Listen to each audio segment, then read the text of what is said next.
Mais l'information principale sur le front de l'Ukraine qui nous est parvenue cet après-midi, c'est le limogeage du commandant en charge des opérations spéciales en Ukraine. Évidemment, on a su un peu plus tôt ce matin qu'un pont qui relie l'Ukraine à la Russie via la Crimée, hein, bien sûr, vous le savez, avait été pris pour cible par une voiture piégée. Les deux actualités ne sont vraisemblablement pas liées. Malgré tout, il y a tout de même ce commandant qui est limogé. C'est un geste fort, encore une fois, dans l'armée de Vladimir Poutine. Justement, la question qu'on peut se poser, c'est, voilà, effectivement, ça n'est pas lié à ce pont, à cette explosion sur ce pont. Malgré tout, il y a un vrai contexte qui est de dire que l'armée russe, elle est littéralement repoussée par l'armée ukrainienne qui a mené sa contre-offensive et qui, manifestement, est victorieuse sur le terrain. Ça, Poutine a du mal à l'accepter. Pourtant, c'est un fait, l'Ukraine progresse. Oui, c'est pour ça qu'on remercie à tous nos partenaires, à ceux qui nous aident, ceux qui nous soutiennent. Et justement, effectivement, l'Ukraine, elle progresse et la Russie ne sait pas quoi faire. Ils pensent qu'en changeant une personne, ils vont changer complètement le jeu. Ce n'est pas le foot, c'est la guerre. L'enjeu, ce sont les vies humaines et surtout actuellement avec de telles pertes. Donc, encore une fois, c'est décrédibilise plutôt l'armée russe et justement, c'est les Russes qui se posent cette question, pourquoi cette opération spéciale est si longue et pourquoi on change un énième commandant. C'est vrai, général, quand on entend qu'on remplace des gens dans l'armée, on se dit rarement que c'est un bon signal. Donc même du point de vue du public, ça peut être perçu comme une faiblesse incroyable, non? Oui, ben si vous voulez, Poutine change le commandant en chef, c'est pour son opinion publique intérieure, si vous voulez, mais ça ne change rien sur le terrain. L'armée russe en Ukraine n'est pas opérationnelle. Ce n'est pas un changement d'homme qui va la rendre opérationnelle. Il faut des années pour faire une armée opérationnelle. Il faut former les soldats, là ils ne sont pas formés. Hein. Il faut les nourrir, il faut les soigner. Ce n'est pas le cas. Il faut former un corps de sous-officiers qu'on ne dispose pas la Russie. Et ces hommes sur le terrain n'ont aucun respect, aucune confiance pour leur hiérarchie. Donc ça ne peut pas fonctionner. Nous sommes justement en direct avec Charles Danjou, co-auteur du livre Mariupol sur les routes de l'enfer. Bonjour à vous, merci d'être avec nous en direct sur LCI. Une première question, le remplaçant, celui qui a été nommé commandant de l'opération militaire spéciale, c'est un vétéran de la Tchétchénie. Est-ce que ça nous dit quelque chose sur les préférences en ce moment de Vladimir Poutine, par exemple? Oui, bah, effectivement, mais il a un peu le même profil que celui qui est sur le départ, puisque c'est un vétéran de la deuxième guerre de Tchétchénie, et puis c'est aussi un vétéran de la guerre de Syrie. Et jusqu'à présent, il était chargé du front sud. Donc, c'est pas un profil qui est qui est nouveau. C'est plutôt dans la continuité des généraux du prédécesseur. Et à mon sens, ça traduit surtout la préparation d'une nouvelle phase, puisque les Russes ont bien compris qu'ils se sont engagés sur le front du Donbass avec pour moitié des effectifs qui venaient de la mobilisation dans les régions de Donetsk et de Lugansk, c'est-à-dire des soldats non professionnels qui ont été jetés notamment dans la bataille de Mariupol, je dirais sans réelle expérience, c'est qu'ils ont dû se faire une expérience sur le terrain dans des conditions très dures et rapidement.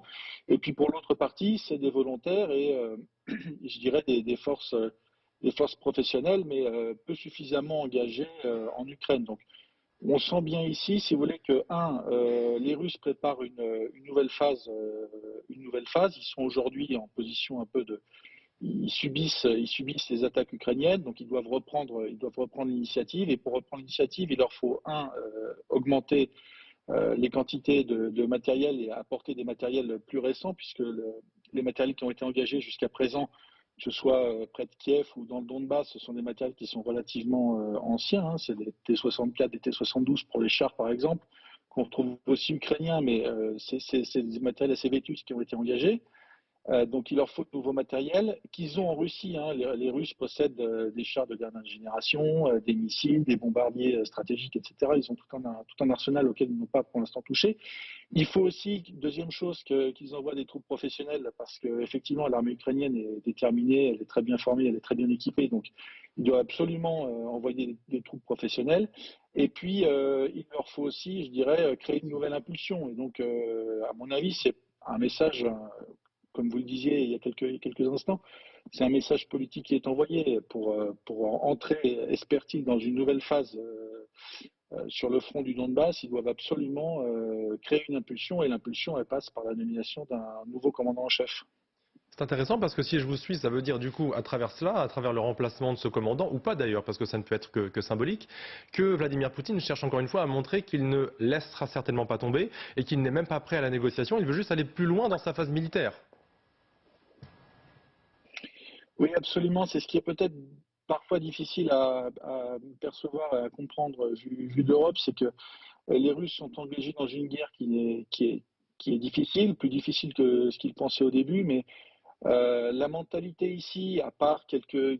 Je vois bien, effectivement, il y a les problèmes liés à l'organisation de la mobilisation, etc. Il y a des contestations, etc. Mais il faut quand même comprendre que la majorité de la population russe, y compris de l'armée, je dirais, même en étant un peu résignés, vont se battre,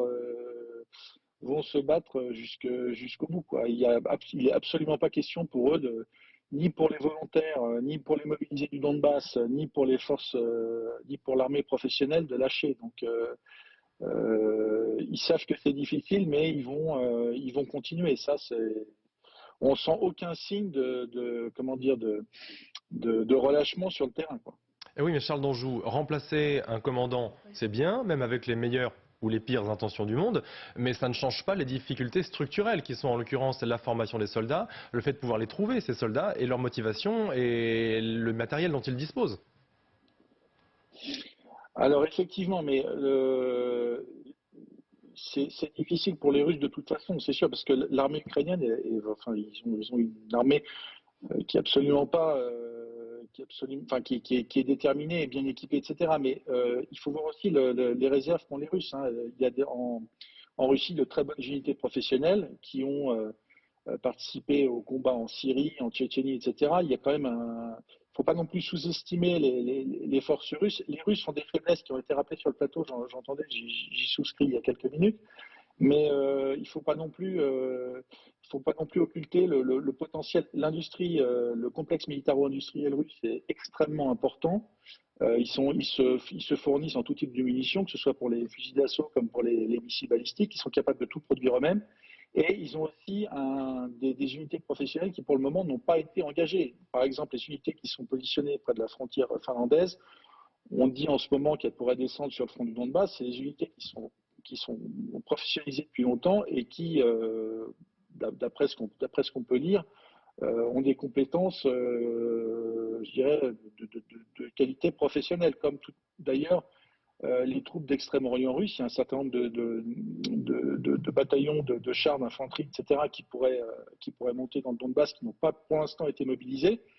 Il y a, à mon avis, du potentiel. Ce qui était reproché d'ailleurs par la France la plus radicale en Russie, notamment à Moscou, c'est que Vladimir Poutine n'ait pas encore engagé ses forces, c'est-à-dire qu'il se soit engagé un peu dans la guerre, avec pas suffisamment d'intensité. Voilà. Donc c'est ce qu'on sent en ce moment, c'est que Vladimir Poutine essaie de renverser la vapeur parce que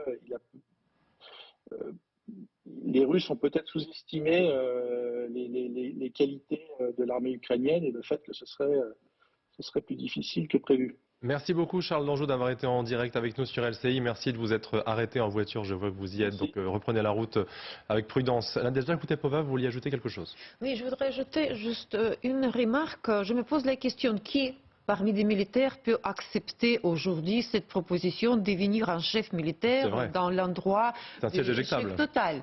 Et en connaissant le système russe, comment il fonctionne, je pense que c'est quelqu'un qui est soupçonné et qui a fait quelque chose de mal. Et pour lui, c'est un type de pardon. Ça veut dire qu'il doit faire quelque chose de bon et en cette raison, il ne va pas être intimidé. Parce qu'on a une expression en russe qui s'appelle « расстрельная должность », ça veut dire que c'est poste suicidaire.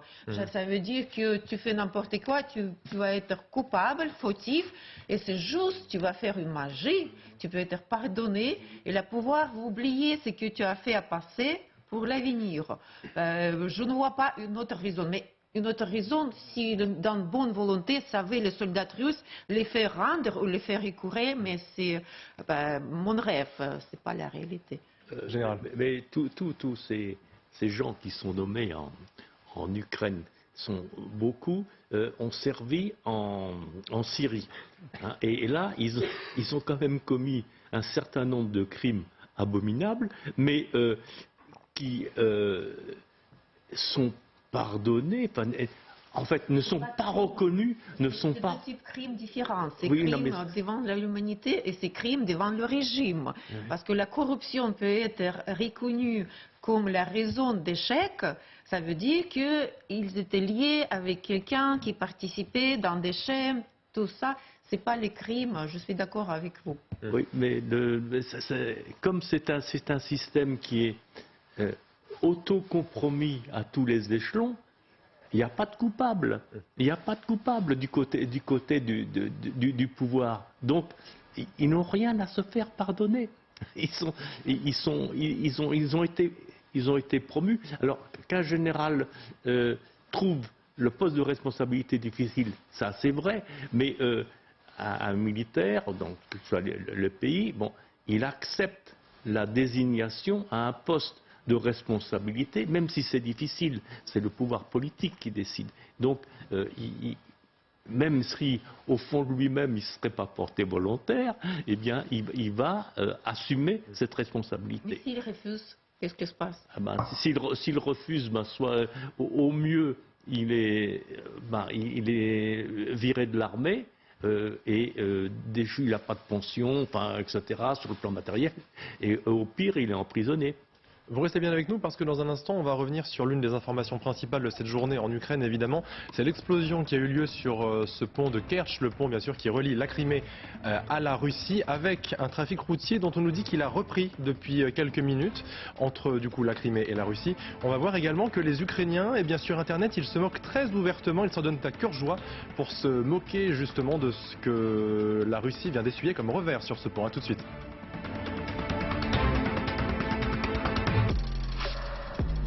Retrouvez votre programme avec Divalto, logiciel de gestion ERP et CRM dans le cloud. Votre programme avec une équipe de professionnels engagés sur le terrain. Pour vous, avec vous, proche de vous. Groupement national des agents Citroën. Pendant que vous dormez paisiblement, vous ne pensez pas à ce qu'il se passe dans votre jardin. Car vous savez qu'avec Vérissure, les intrusions sont détectées avant même qu'elles n'aient lieu. Résultat, vous pouvez dormir sur vos deux oreilles. Enfin presque. Parce que pour vous protéger, chaque seconde compte. Rendez-vous sur Vérissure.fr pour commencer votre devis et bénéficier de nos packs à moins 50%. La passion et l'exigence. Pour une expérience de conduite unique. L'excellence du savoir-faire japonais. Nouveau Mazda CX-60, hybride rechargeable. Plaisir brut de Ben & Nuts, c'est non salé et délicieusement croquant. Plaisir brut, ça fait du bien de craquer. Ben & Nuts. Nouveau, pour vos pauses gourmandes, plaisir brut aux éclats de fruits ou de chocolat.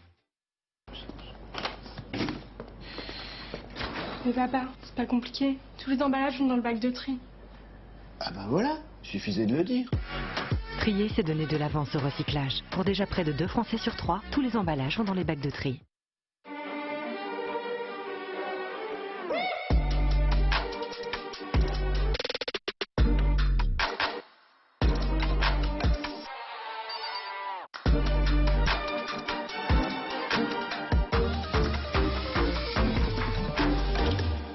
Dispositif médical.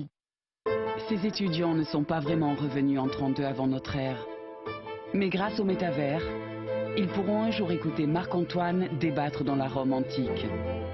Même si le métavers est virtuel, son impact sera réel. L'épaule de Jacques, elle est née le 8 mars 57. Elle a vécu une tendre enfance. Et en 76, au tournoi de Carnac, clac, a-t-elle rééducation tout le tintouin. 2 ans après, elle portait le petit Benoît, 3 kilos d'amour. L'année dernière, pour sa retraite, le rock avec Marie, ça a fait boum, fracture. Alors même si elle n'a plus 20 ans, elle a encore plein de choses à vivre. Heureusement, elle s'appuie sur Via Santé, une mutuelle qui rembourse ses frais de santé quand elle en a besoin. Via Santé, la mutuelle d'AG2R, la mondiale.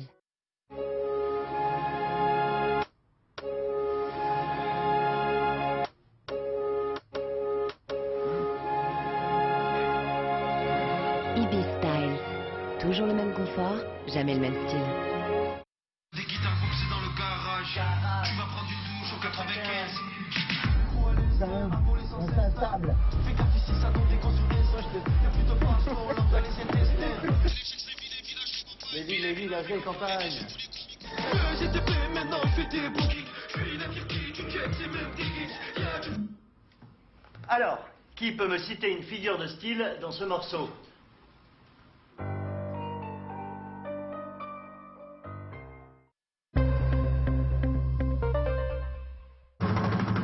Si vous n'êtes pas du genre à filer des coups de main,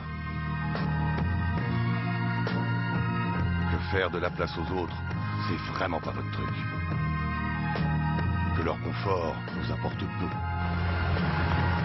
Et qu'aider les autres n'est pas dans vos habitudes. Soyons honnêtes, cette voiture n'est vraiment pas faite pour vous. Nouveau Citroën C5 Aircross hybride rechargeable est à partir de 449 € par mois avec 4 ans de garantie et d'assistance offerte. Porte ouverte du 14 au 17 octobre.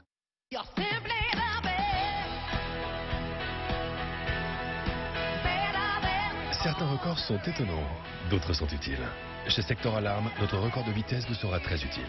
En cas de tentative de cambriolage, Sector Alarme réagit en moins de 20 secondes. Parce que pour protéger votre maison, chaque seconde compte. Nos conseillers viennent à votre rencontre partout en France. Sector Alarme. Notre réactivité, c'est votre sécurité. Rendez-vous sur sectoralarme.fr pour une installation en moins de 24 heures. Une croisière? On n'est pas Crésus, nous. Mais ils n'ont peut-être jamais voyagé avec Costa.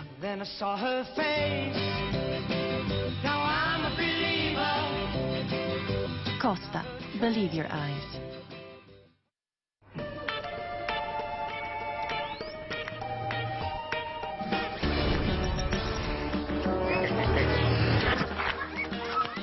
Bah voilà, l'école à 5 minutes en trottinette. Elle assure ou pas, maman? Avec Bien Ici, projetez-vous vraiment dans votre recherche IMO. Dans la vie, il y a différentes façons de dire au revoir.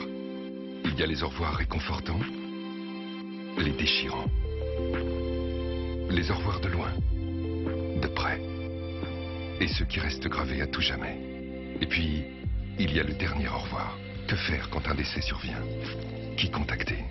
Appelez le 3012, une équipe urgence décès PFG vous prend en charge immédiatement de jour comme de nuit. Urgence décès 3012, un service PFG. Vous avez adoré le pâté de campagne breton chez vos amis? Vous aimez déjà Lidl. Retrouvez le pâté de campagne breton saveur de nos régions à 1,49 €. Lidl, le vrai prix des bonnes choses.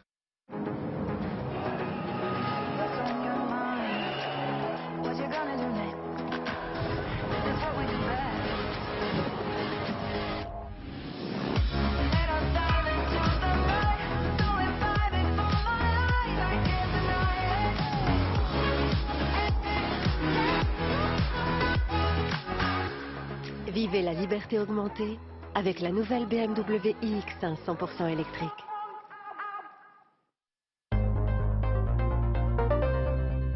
À tout moment, le temps peut être compté. Le monde peut s'arrêter. Maladies infectieuses, Covid-19, cancer, Alzheimer, Parkinson. Vous pouvez faire avancer la recherche. Soutenez les chercheurs de l'Institut Pasteur pour remettre nos vies en mouvement.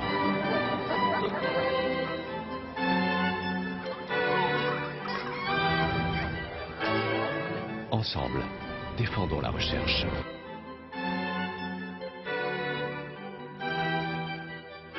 Pour avancer encore et toujours, les chercheurs ont besoin de nous. Il est urgent de tous nous mobiliser pour les aider à poursuivre leur combat pour notre santé. Pour vaincre les maladies, combattre les virus, lutter contre les épidémies. Pour le progrès, pour l'avenir de tous. Défendons la recherche. Faites un don au 3620 ou sur pasteurdon.fr.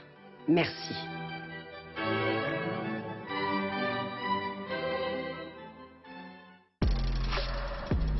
Retrouvez votre programme avec Divalto, logiciel de gestion ERP et CRM dans le cloud. Votre programme avec une équipe de professionnels engagés sur le terrain. Pour vous, avec vous, proche de vous. Groupement national des agents Citroën. 16h23 de retour sur le plateau du club avec la circulation qui a pu reprendre cet après-midi sur le pont de Kertch. Le pont de Kertch où bien sûr vous le savez depuis ce matin, bien sûr il y avait le feu parce qu'une explosion est survenue un petit peu plus tôt. Vous voyez c'était vers 6h. Énorme explosion que vous voyez sur ces images, sans doute liée vraisemblablement à un camion piégé qui avait entraîné ensuite l'incendie. Vous le voyez aussi sur ces images présentement, l'incendie de plusieurs wagons de combustible qui se trouvaient là. On va justement aller en Ukraine où se trouve notre envoyé spécial Claire Cambier. Claire, la circulation a repris, on l'a dit, pourtant le pont avait quand même été assez salement endommagé ce matin.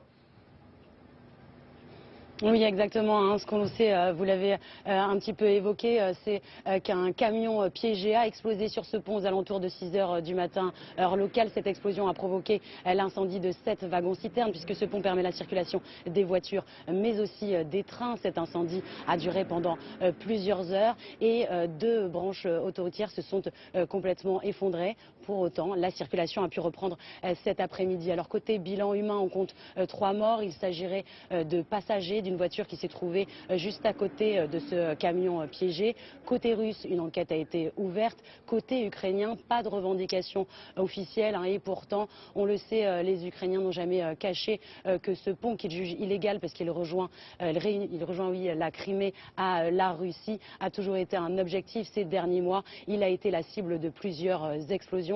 Et cet après-midi, sur Twitter, un des conseillers du président Zelensky, Podolyak, a écrit ce pont, la Crimée, c'est un début. Claire, vous avez raison de le dire, l'Ukraine n'a encore pas réagi, en tout cas pas officiellement, elle n'a pas revendiqué cet acte. En revanche, le peuple ukrainien, lui, il est spécialement content de ce qui s'est passé sur ce pont, et il l'a dit notamment sur les réseaux sociaux, parce qu'il faut dire que pour Vladimir Poutine, c'est assez clairement un camouflet. Exactement, et ce n'est pas pour rien que le commandant de l'opération militaire spéciale, comme on l'appelle en Russie, a été limogé aujourd'hui. Ce pont est crucial et pour plusieurs raisons. Tout d'abord, il permet en fait la circulation de militaires, mais aussi de matériel depuis la Russie vers le sud, vers le front sud. Il est donc crucial pour les opérations militaires de la Russie. Et puis aussi, c'est un symbole de l'annexion de la Crimée. C'est une des grandes œuvres de Poutine. Il l'a inauguré lui-même en 2018. Ce pont a été réalisé en grands frais, à grands frais. Il est le plus long d'Europe. Il fait 18 km de long. C'est donc vraiment un camouflet, effectivement, pour la Russie. Merci beaucoup Claire Cambier en direct d'Ukraine pour LCI et TF1. Merci également à Charlotte Lefettet qui se trouve derrière la caméra. Bogdan Obraz, quand on voit du coup que la circulation sur ce pont a pu reprendre aujourd'hui, on se dit déjà que la Russie avait vraisemblablement envie d'aller très vite pour permettre à la circulation de reprendre parce que c'était important de montrer qu'elle n'était pas trop impactée par cette explosion. Mais il y a quelques semaines, lorsque l'Ukraine avait déjà mené quelques opérations, notamment sur des sites militaires en Crimée, la population avait commencé à fuir, la population russe avait commencé à fuir assez massivement pour quitter la Crimée, justement de peur que des actes de ce type aient lieu. À votre avis, est-ce qu'on doit s'attendre à ce que là aussi il y ait des mouvements assez conséquents ? Oui, alors déjà, la population de Crimée a commencé à fuir à partir du 24 février. Il y avait de plus en plus de personnes qui quittaient Crimée. Ici, on a vu, il y a des mouvements de panique parce qu'il y avait soi-disant la navette fluviale qui devait traverser, s'était arrêtée. Et puis ensuite, les gens vraiment paniqués, ils ont commencé à acheter plein de vivres de première nécessité dans les supermarchés. Mais moi, je veux dire, c'est un petit peu comme la vie. Il y a des ponts qu'il faut bâtir, il y a des ponts qu'il faut détruire. On a bien compris que l'Ukraine, effectivement, était plutôt pour le détruire. Déjà, écoutez, Pova, vous qui connaissez bien sûr cette société russe, vous craignez que là aussi, ça y est, enfin vous craignez, ou vous pensez en tout cas, que là aussi, les habitants de Crimée, ou ceux qui sont là-bas, parce que c'est un lieu de villégiature maintenant pour les Russes, ils se disent, ok, il se passe vraiment quelque chose, là, c'est plus que des infrastructures militaires qui sont visées, il faut qu'on rentre, et surtout, il faut qu'on propage un peu la nouvelle. On voit que l'opinion commence à se préparer un petit peu à se soulever contre ce qui peut se passer, ça peut là aussi permettre de faire en sorte que le mouvement prenne de l'ampleur. J'espère, parce que la population russe qui se repose à Crimée, c'est le couche, je dirais, moyenne. Ce n'est pas des riches qui font le repos à la Crimée, mais ce que j'observais pendant toute cette époque, à partir de 2014, c'est que les Russes se disent que moi, je suis hors de politique. Pour moi, c'était l'endroit où je me reposais pendant l'Union soviétique et je ne change pas mes habitudes. Je y vais un peu, je m'en fous, qu'est-ce qui se passe là-bas politiquement. Et maintenant, j'espère qu'il va sentir que c'est pas ça, il faut penser qu'est-ce qui se passe. Et je voudrais dire à tous les gens qui soutiennent Poutine aujourd'hui en Europe et partout dans le monde entier, et en Russie, que ne pensez pas de la Crimée en tant que territoire russe, parce que nous ne pouvons pas s'en renvoyer à l'âge de pierre. Si on va s'envoyer à l'âge de pierre, peut-être c'est Tatarstan qui doit prétendre prendre le Crimée, parce que la population principale, c'est Tatar de Crimée. Pensez au terme de l'époque contemporaine où vous vivez aujourd'hui. C'est 91, la frontière a été signée par nos descendants qui étaient suffisamment sages pour partager ce territoire entre les trois pays. Et en 1994 aussi, les chefs de nos États ont signé le papier Mémorandum de Budapest où l'Ukraine a refusé de l'armer l'Ukraine et on a reconnu leurs frontières. Pensez à partir de ce moment, ce n'est pas notre territoire. Ne vous reposez là-bas parce que vous soutenez, je m'excuse, cette invasion russe. Christian Maigrelis, est-ce que vous êtes d'accord? Est-ce qu'on peut ramener finalement dans les bagages russes de ceux qui sont en Crimée une certaine forme de contestation qui peut monter encore davantage? Ça me paraît difficile parce que la population russe en Crimée est assez faible. Ce qu'on a vu l'autre fois, c'était des vacanciers qui rentraient chez eux. Bon, les vacanciers, ils sont plus là, ils sont au travail maintenant. Donc on n'aura pas d'afflux de Russes à cause du dynamitage du pont. Et la population de Crimée, les Tatars en particulier, qui eux aussi sont minoritaires, ne savent pas arbitrer entre les Russes et les Ukrainiens pour les Tatars. Et j'ai discuté avec beaucoup de Tatars en Crimée, c'est ni aux uns ni aux autres, c'est à eux de reprendre le pouvoir, et ça c'est un vœu pieux, parce qu'ils n'arriveront jamais à le faire. Ils ont été déportés par Staline à l'époque de la guerre, de la Deuxième Guerre mondiale, ils sont partis au Kazakhstan, et il n'y a plus que la Turquie aujourd'hui, puisque ce sont turcophones, pour les soutenir, de très loin.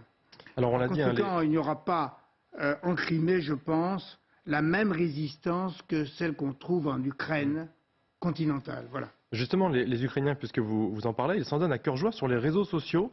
Ça va aussi être ça, l'enjeu dans les prochains jours, c'est de montrer qu'à travers cette explosion, on a, oui, effectivement, bel et bien touché Poutine, on a touché la Russie. Regardez justement ce qu'a publié sur les réseaux sociaux le secrétaire ukrainien à la Défense, c'est assez équivoque. Regardez.